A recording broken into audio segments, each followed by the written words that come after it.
नमस्कार। आप सुन रहे हैं उपन्यास चंद्रकांता, अध्याय चौथा, भाग पहला।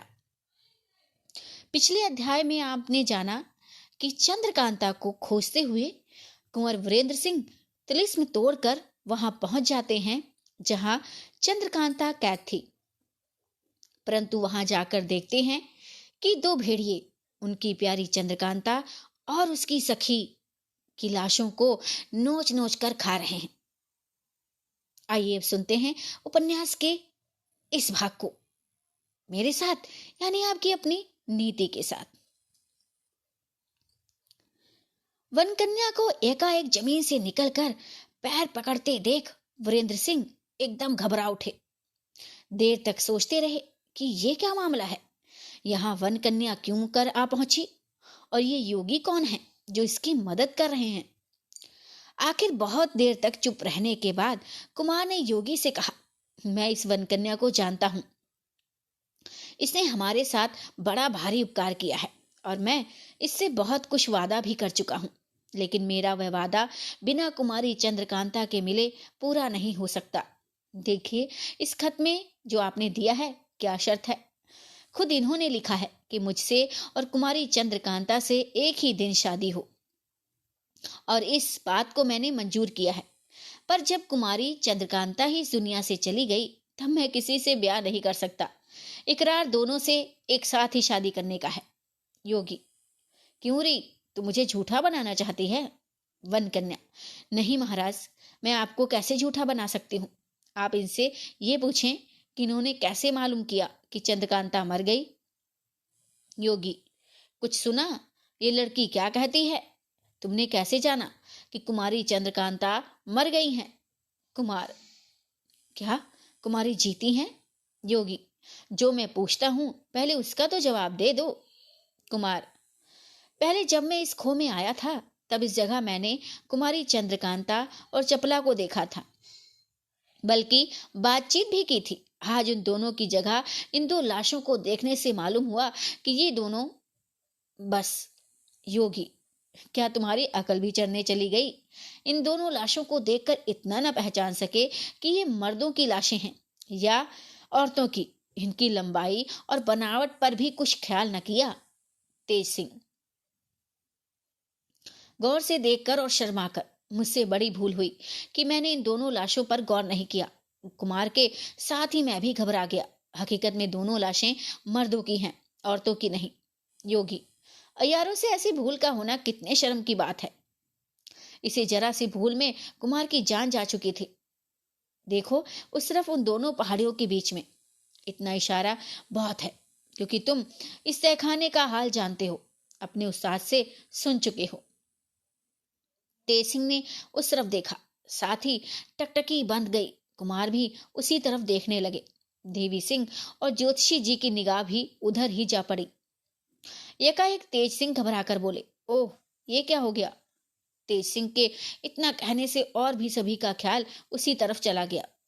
कुछ देर बाद योगी जी से और बातचीत करने के लिए तेज सिंह उनकी तरफ घूमे, मगर उनको ना पाया। वनकन्या भी दिखाई नहीं पड़ी, बल्कि ये भी मालूम न हुआ कि वे दोनों किस राह से आए थे और कब चले गए। जब तक वनकन्या और योगी जी यहाँ थे उनके आने का रास्ता भी खुला हुआ था। दीवार में दरार मालूम पड़ती थी, जमीन फटी हुई दिखाई देती थी, मगर अब कुछ नहीं हुआ, कुछ नहीं कह सकते। आखिर कुंवर वीरेंद्र सिंह ने तेज सिंह से कहा, मुझे अभी तक ये ना मालूम हुआ कि योगी जी ने उंगली के इशारे से तुम्हें क्या दिखाया, और इतनी देर तक तुम्हारा ध्यान कहाँ अटक रहा। तुम क्या देखते रहे, और अब वे दोनों कहाँ गायब हो गए। तेज सिंह, क्या बताएं कि वे दोनों कहाँ चले गए। कुछ खुलासा हाल उनसे ना मिल सका। अब बहुत आश्चर्य करना पड़ेगा। वीरेंद्र, आखिर तुम उस तरफ क्या देख रहे थे। तेज सिंह, हम क्या देखते थे, इस हाल के कहने में बड़ी देर लगेगी, और अब यहाँ इन मुर्दों की बदबू से रुका नहीं जाता। इन्हें इसी जगह छोड़ इस तिलिस्म के बाहर चलिए, वहां जो कुछ हाल है कहूंगा, मगर यहाँ से चलने के पहले उसे देख लीजिए जिसे इतनी देर तक मैं ताज्जुब से देख रहा था। वे दोनों पहाड़ियों के बीच में जो दरवाजा खुला नजर आ रहा है, सो पहले बंद था। यही ताज्जुब की बात थी। अब चलिए, मगर हम लोगों को कल फिर यहाँ लौटना पड़ेगा। ये तिलिस्म ऐसे राह पर बना हुआ है कि अंदर अंदर यहाँ तक आने में लगभग 5 कोस का फासला मालूम पड़ता है, और बाहर की राह से अगर इस तहखाने तक आए तो 15 कोस चलना पड़ेगा। कुमार, खैर यहाँ से चलो, मगर इस हाल को खुलासा सुने बिना तबीयत घबरा रही है। जिस तरह चारों आदमी तिलिस्म की राह से यहाँ तक पहुंचे थे, उसी तरह तिलिस्म के बाहर हुए। आज इन लोगों को बाहर आने तक आधी रात बीत गई। इनके लश्कर वाले घबरा रहे थे कि पहले तो देर क्यों हुई।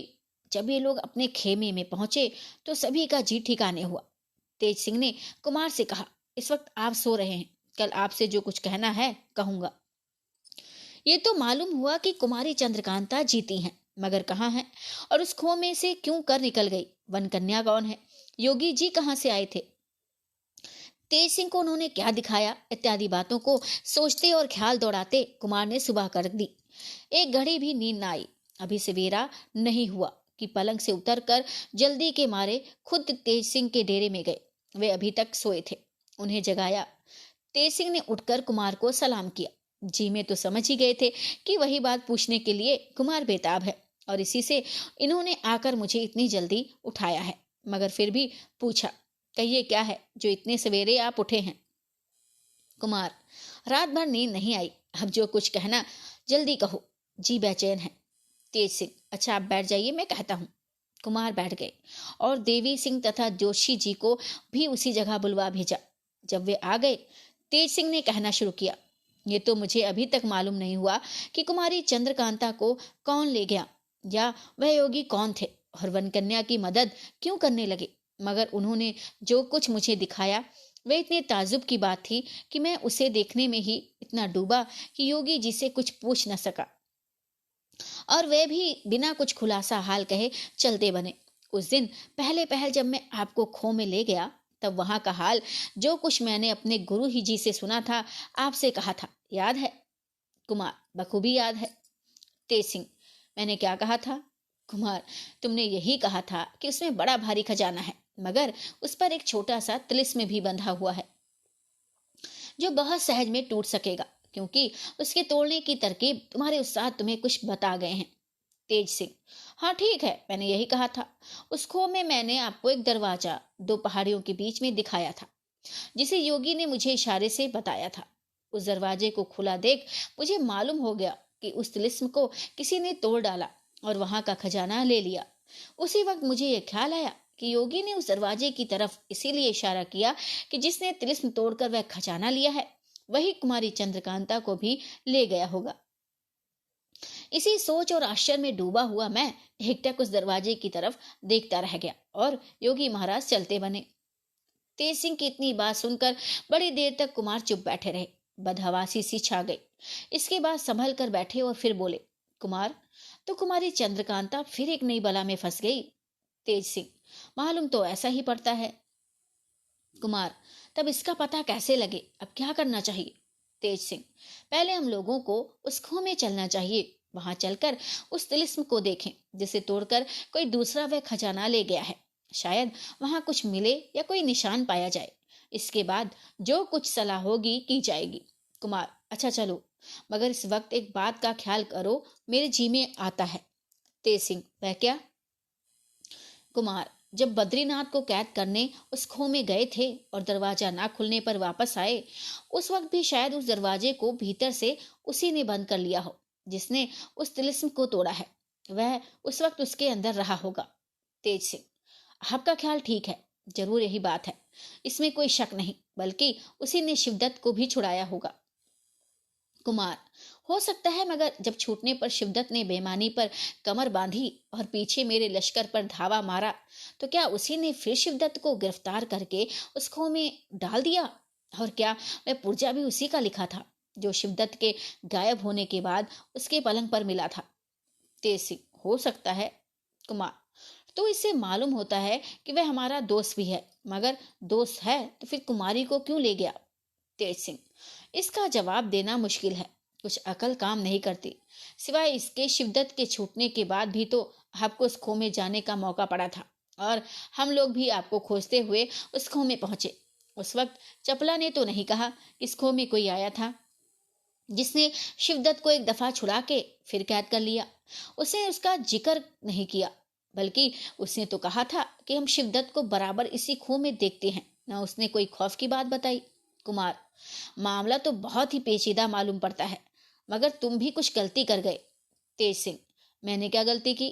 कुमार, कल योगी ने दीवार से निकलकर मुझे कूदने से रोका, इसके बाद जमीन पर लात मारी और वहां की जमीन फट गई और वनकन्या निकल आई। तो योगी कोई देवता तो थे नहीं कि लात मार के जमीन फाड़ डालते।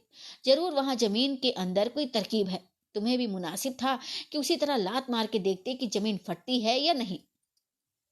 तेज सिंह, यह आपने बहुत ठीक कहा, तो अब क्या करें? कुमार, आज फिर चलो, शायद कुछ काम निकल जाए। अभी खो में जाने की क्या जरूरत है? तेज सिंह, ठीक है, चलिए।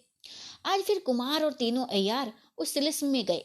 मालूमी राह से घूमते हुए उसी दलान में पहुंचे जहां योगी निकले थे। जाकर देखा तो वे दोनों सड़ी और जानवरों की खाई हुई लाशें वहां न थी। जमीन धोई धोई साफ मालूम पड़ती थी। थोड़ी देर तक ताजुब में भरे ये लोग खड़े रहे। इसके बाद तेज सिंह ने गौर करके उसी जगह जोर से लात मारी जहां योगी ने लात मारी थी। फौरन उसी जगह से जमीन फट गई और नीचे उतरने के लिए छोटी छोटी सीढ़ियां नजर पड़ी। खुशी खुशी ये चारों आदमी नीचे उतरे। वहां एक अंधेरी कोठरी में घूम घूम कर इन लोगों को कोई दूसरा दरवाजा खोजना पड़ा, मगर पता न लगा। लाचार होकर फिर बाहर निकल आए, लेकिन वह फटी हुई जमीन फिर न जुड़ी, उसी तरह खुली की खुली रह गई। तेज सिंह ने कहा, मालूम होता है कि भीतर से बंद करने की कोई तरकीब इसमें है जो हम लोगों को मालूम नहीं। खैर, जो भी हो, काम कुछ ना निकला। अब बिना बाहर की राह इस खो में आए कोई मतलब सिद्ध ना होगा। चारों आदमी तिलिस्म के बाहर हुए। तेज सिंह ने ताला बंद कर दिया। एक रोज टिककर कुंवर वीरेंद्र सिंह ने फतेह सिंह सेनापति को नायब मुकर्रर करके चुनारगढ़ भेज देने के बाद नौगढ़ की तरफ कूच किया और वहां पहुंचकर अपने पिता से मुलाकात की। राजा सुरेंद्र सिंह के इशारे से जीत सिंह ने रात को एकांत में तिलिस्म का हाल कुंवर वीरेंद्र सिंह से पूछा। उसके जवाब में जो कुछ ठीक ठाक हाल था, कुमार ने उससे कहा। जीत सिंह ने उसी जगह तेज सिंह को बुलवा कर कहा, तुम दोनों अय्यार कुमार को साथ लेकर खो में जाओ और उस छोटे तिलिस्म को कुमार के हाथ से फतेह करवाओ, जिसका हाल तुम्हारे उस्ताद ने तुमसे कहा था। जो कुछ हुआ है सब इसी बीच में खुल जाएगा। लेकिन तिलिस्म फतेह करने के पहले दो काम करो। एक तो थोड़े आदमी ले जाओ और महाराज शिवदत्त को उनकी रानी समेत यहाँ भिजवा दो। दूसरे, जब खो के अंदर जाना तो दरवाजा भीतर से बंद कर लेना। अब महाराज से मुलाकात करने और कुछ पूछने की जरूरत नहीं। तुम लोग इसी वक्त यहाँ से कूच कर जाओ और रानी के वास्ते एक डोली भी साथ लिवाते जाओ। कुंवर वीरेंद्र सिंह ने तीनों अय्यारों और थोड़े आदमियों के साथ ले खो की तरफ कूच किया। सुबह होते होते ये लोग वहां पहुंचे और सिपाहियों को कुछ देर छोड़ चारों आदमी खो का दरवाजा खोलकर अंदर गए। राजा सुरेंद्र सिंह के सिपाहियों ने महाराज शिवदत्त और उनकी रानी को नौगढ़ पहुंचाया। जीत सिंह की राय से उन दोनों को रहने के लिए सुंदर मकान दिया गया। उनकी हथकड़ी बेड़ी खोल दी गई, मगर हिफाजत के लिए मकान के चारों तरफ सख्त पहरा मुकर्रर कर दिया गया। दूसरे दिन राजा सुरेंद्र सिंह और जीत सिंह आपस में कुछ राय करके पंडित बद्रीनाथ, भन्नालाल, रामनारायण और चुन्नीलाल, इन चारों कैदी अय्यारों को साथ ले उस मकान में गए जिसमें महाराज शिवदत्त और उनकी महारानी को रखा था। राजा सुरेंद्र सिंह के आने की खबर सुनकर महाराज शिवदत्त अपनी रानी को साथ लेकर दरवाजे तक इस्तकबाल के लिए आए और मकान में ले जाकर आदर के साथ बैठाया। इसके बाद खुद दोनों आदमी सामने बैठे। हथकड़ी और बेड़ी पहने अय्यार भी एक तरफ बैठाए गए। महाराज शिवदत्त ने पूछा, इस वक्त आपने किस लिए तकलीफ की? राजा सुरेंद्र सिंह ने इसके जवाब में कहा, आज तक आपके जी में जो कुछ आया किया, क्रूर सिंह के बहकाने से हम लोगों को तकलीफ देने के लिए बहुत कुछ उपाय किया, धोखा दिया, लड़ाई ठानी, मगर अभी तक परमेश्वर ने हम लोगों की रक्षा की। क्रूर सिंह, नाजिम और अहमद भी अपनी सजा को पहुंच गए और हम लोगों की बुराई सोचते सोचते ही मर गए। अब आप क्या इरादा है? इसी तरह कैद में पड़े रहना मंजूर है या और कुछ सोचा है? महाराज शिवदत्त ने कहा, आपकी और कुंवर वीरेंद्र सिंह की बहादुरी में कोई शक नहीं। जहां तक तारीफ की जाए थोड़ी है। परमेश्वर आपको खुश रखे और पोते का सुख दिखलाए। उसे गोद में लेकर आप खिलाएं और मैंने जो कुछ किया उसे आप माफ करें। मुझे राज्य की अब बिल्कुल अभिलाषा नहीं है। चुनारगढ़ को आपने जिस तरह फतेह किया है और वहां जो कुछ हुआ मुझे मालूम है। मैं अब सिर्फ एक बात चाहता हूँ, परमेश्वर के लिए तथा अपनी जवां मर्दी और बहादुरी की तरफ ख्याल करके मेरी इच्छा पूरी कीजिए। इतना कह हाथ जोड़कर सामने खड़े हो गए। राजा सुरेंद्र, जो कुछ आपके जी में हो कहिए, जहां तक हो सकेगा मैं उसे पूरा करूंगा। शिवदत्त, जो कुछ मैं चाहता हूं आज सुन लीजिए। मेरे आगे कोई लड़का नहीं है जिसकी मुझे फिक्र हो। हाँ, चुनारगढ़ के किले में मेरे रिश्तेदारों की कई बेवाएं हैं जिनकी परवरिश मेरे ही सबब से होती थी। उनके लिए आप कोई ऐसा बंदोबस्त कर दें जिससे उन बेचारियों की जिंदगी आराम से गुजरे। और भी रिश्ते के कई आदमी हैं, लेकिन मैं उनके लिए सिफारिश नहीं करूंगा, बल्कि उनका नाम भी ना बतलाऊंगा, क्योंकि वे मर्द हैं और हर तरह से कमा खा सकते हैं। और हमको अब आप कैसे छुट्टी दीजिए। अपनी स्त्री को साथ ले जंगल में चला जाऊंगा। किसी जगह बैठकर ईश्वर का नाम लूंगा। हम मुंह किसी को दिखाना नहीं चाहता, बस और कोई आरजू नहीं है। सुरेंद्र, आपके रिश्ते की जितनी औरतें चुनारगढ़ में हैं, सभी की अच्छी तरह से परवरिश होगी। उनके लिए आपको कुछ कहने की जरूरत नहीं, मगर आपको छोड़ देने में कई बातों का ख्याल है। शिवदत्त, कुछ नहीं। जनेऊ हाथ में लेकर बोले, मैं धर्म की कसम खाता हूं, अब जी में किसी तरह की बुराई नहीं है, कभी आपकी बुराई नहीं सोचूंगा। सुरेंद्र जी, अभी आपकी उम्र भी इस लायक नहीं हुई कि आप तपस्या करें। शिवदत्त, जो हो, अगर आप बहादुर हैं तो मुझे छोड़ दीजिए। सुरेंद्र, आपकी कसम का तो मुझे कोई भरोसा नहीं, मगर आप जो ये कहते हैं कि अगर आप बहादुर हैं तो मुझे छोड़ दें, तो मैं छोड़ देता हूँ। जहां जी चाहिए जाइए और जो कुछ आपको खर्च के लिए चाहिए लीजिए। शिवदत्त, मुझे खर्च की कोई जरूरत नहीं, बल्कि रानी के बदन पर जो कुछ जेवर है वह भी उतार के दे देता हूँ। ये कह रानी की तरफ देखा। उस बेचारी ने फौरन अपने बदन के सारे गहने उतार दिए। सुरेंद्र, रानी के बदन से गहने उतरवा दिए, ये अच्छा नहीं किया।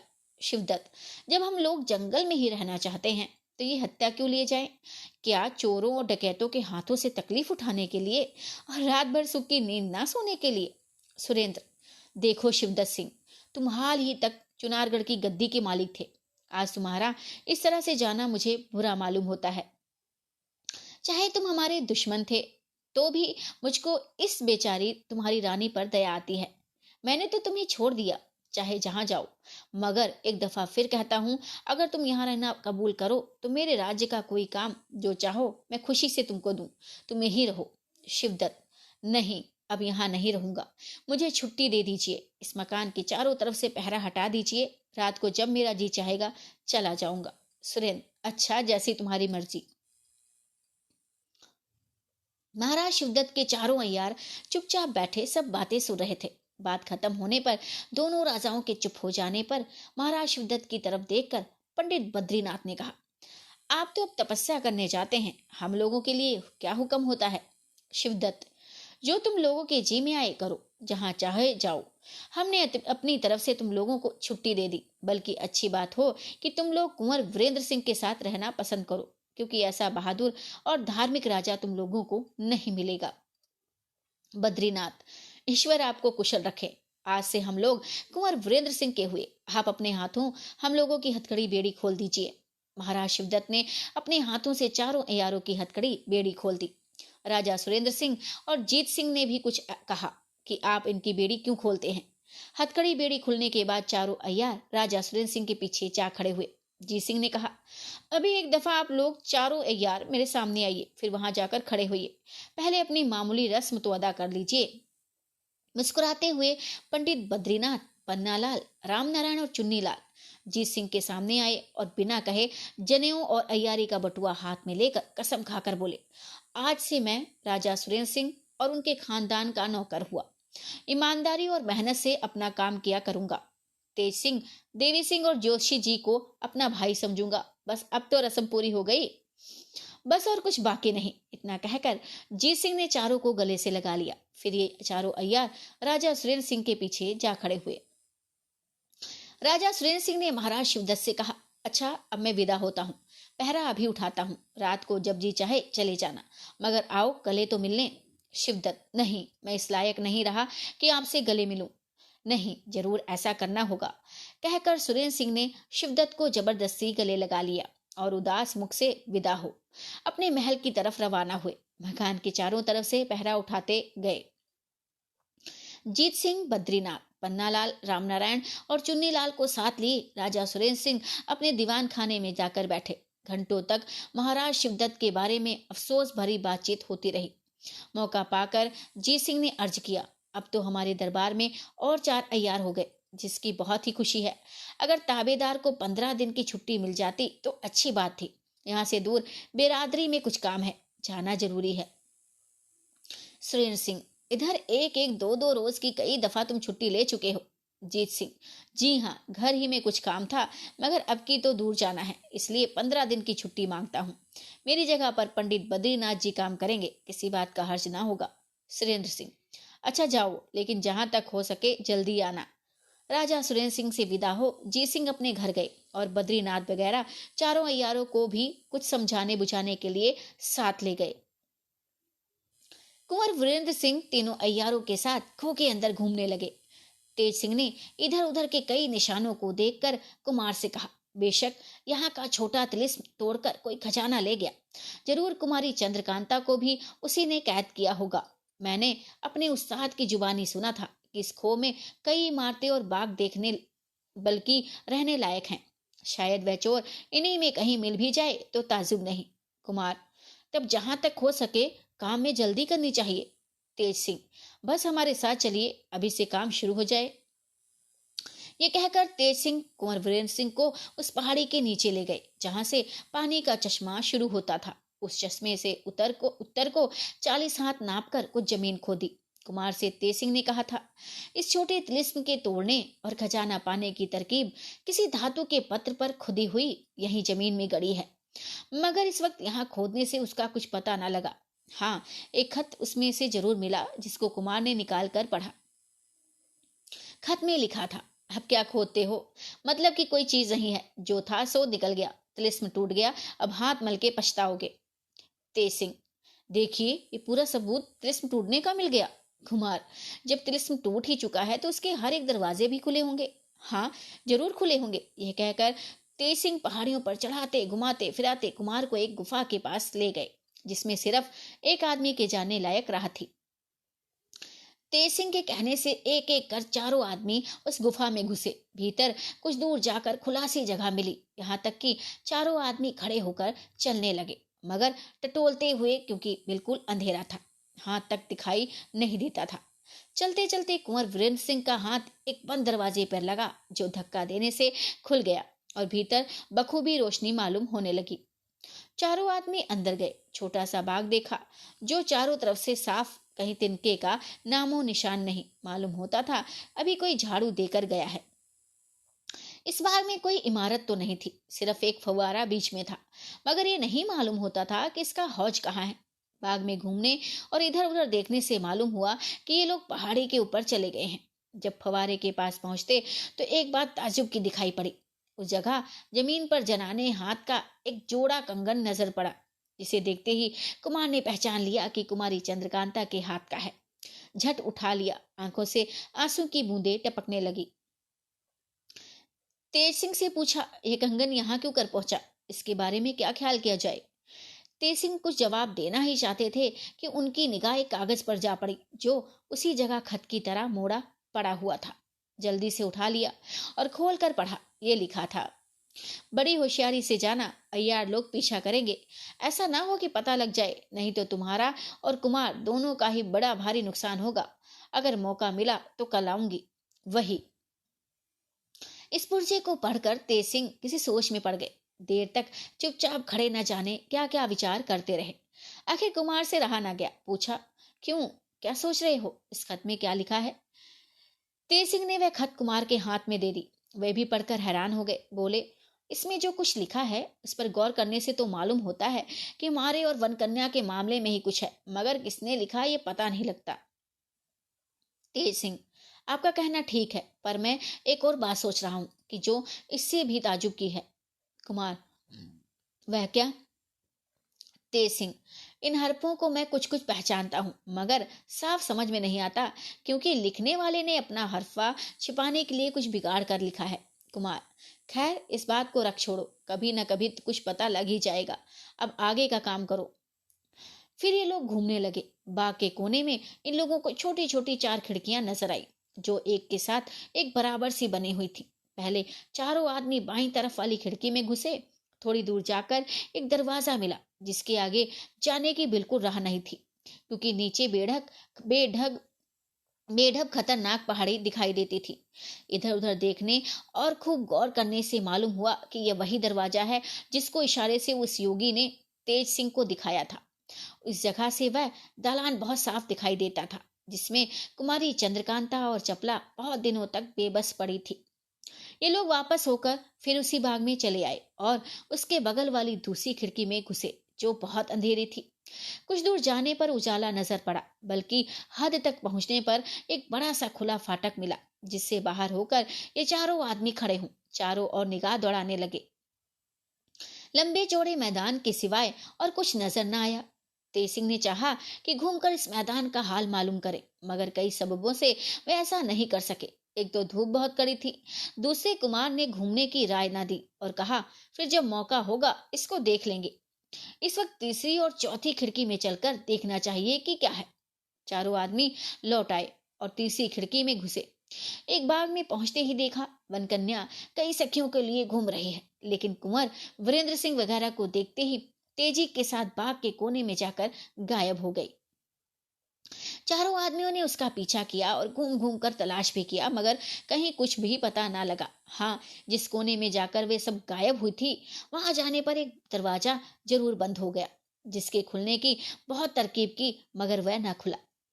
उस बाग के तरफ छोटी सी बारादरी थी। लाचार होकर अय्यारों के साथ कुंवर वीरेंद्र सिंह उस बारादरी में एक और बैठकर सोचने लगे, ये वन कन्या यहाँ कैसे आई? क्या उसके रहने का यही ठिकाना है? फिर हम लोगों को देखकर भाग क्यों गई? क्या अभी हमसे मिलना उसे मंजूर नहीं? इन सब बातों को सोचते सोचते शाम हो गई, मगर किसी की अकल ने कुछ काम नहीं किया। इस बाग में मेवों के दरखत बहुत थे और एक छोटा सा चश्मा भी था। चारों आदमियों ने मेवों से अपना पेट भरा और चश्मे का पानी पीकर उसी बारादरी में जमीन पर ही लेट गए। ये राय ठहरी कि रात को इसी बारादरी में गुजारा करेंगे, सवेरे जो कुछ होगा देखा जाएगा। देवी सिंह ने अपने बटुए में से सामान निकालकर चिराग जलाया। इसके बाद बैठकर आपस में बातें करने लगे। कुमार, चंद्रकांता की मोहब्बत में हमारी दुर्गति हो गई, इस पर भी अब तक कोई उम्मीद मालूम नहीं पड़ती। तेज सिंह, कुमारी सही सलामत हैं और आपको मिलेंगी, इसमें कोई शक नहीं। जितनी मेहनत से जो चीज मिलती है, उसके साथ उतनी खुशी में जिंदगी बीतती है। कुमार, तुमने चपला के लिए कौन सी तकलीफ उठाई? तेज सिंह, तो चपला ही ने मेरे लिए कौन सा दुख भोगा, जो कुछ किया कुमारी चंद्रकांता के लिए। जोशी, क्यों तेज सिंह, क्या ये चपला तुम्हारी ही जाति की है? तेज सिंह, इसका हाल तो कुछ मालूम नहीं कि ये कौन सी जाति की है, लेकिन जब मोहब्बत हो गई तो फिर चाहे कोई जात हो। ज्योतिषी, लेकिन क्या उसका कोई वली वारिस भी नहीं है? अगर तुम्हारी जाति की ना हुई तो उसके माँ बाप कब कबूल करेंगे? तेज सिंह, अगर कुछ ऐसा वैसा हुआ तो उसको मार डालूंगा और अपनी भी जान दे दूंगा। कुमार, कुछ इनाम तो दो, हम चपला का हाल तुम्हें बता दें। तेज सिंह, इनाम में हम चपला ही को आपके हवाले कर देंगे। कुमार, खूब याद रखना, चपला फिर हमारी हो जाएगी। तेज सिंह, जी हाँ आपकी हो जाएगी। कुमार, चपला हमारी ही जाति की है। इसका बाप बड़ा भारी जमींदार और पूरा अय्यार था। इसको 7 दिन की छोड़कर इसकी माँ मर गई। इसके बाप ने इसे पाला और अय्यारी सिखाई। अभी कुछ ही वर्ष गुजरे हैं कि इसका बाप भी मर गया। महाराज जयसिंह उसको बहुत मानते थे। उसने उनके बहुत बड़े बड़े काम किए थे। मरने के वक्त अपनी बिल्कुल जमा पूंजी और चपला को महाराज के सुपुर्द कर गया, क्योंकि उसका कोई वारिस नहीं था। महाराज जयसिंह इसको अपनी लड़की की तरह मानते हैं और महारानी भी इसे बहुत चाहती हैं। कुमारी चंद्रकांता का है और इसका लड़कपन ही से साथ होने के सबब दोनों में बड़ी मोहब्बत है। तेज सिंह, आज तो अपने बड़ी खुशी की बात सुनाई। बहुत दिनों से इसका खुटका लगा हुआ था, पर कई बातों को सोचकर आपसे नहीं पूछा। भला ये बातें आपको मालूम कैसे हुई? कुमार, खास चंद्रकांता की जुबानी। तेज सिंह, तब तो बहुत ठीक है। तमाम रात बातचीत में गुजर गई, किसी को नींद नहीं आई। सवेरे ही उठकर जरूरी कामों से छुट्टी पा उसी चश्मे में नहाकर संध्या पूजा की और कुछ मेवा खा। जिस राह से उस बाग में गए थे उसी राह से लौट आए और चौथी खिड़की के अंदर क्या है ये देखने के लिए उसमें घुसे। उसमें भी जाकर एक हरा भरा बाग देखा, जिसे देखते ही कुमार चौंक पड़े। उपन्यास का अगला भाग सुनने के लिए मेरे पेज को फॉलो करें, शेयर करें, लाइक करें, कमेंट करें। तो मिलते हैं अगले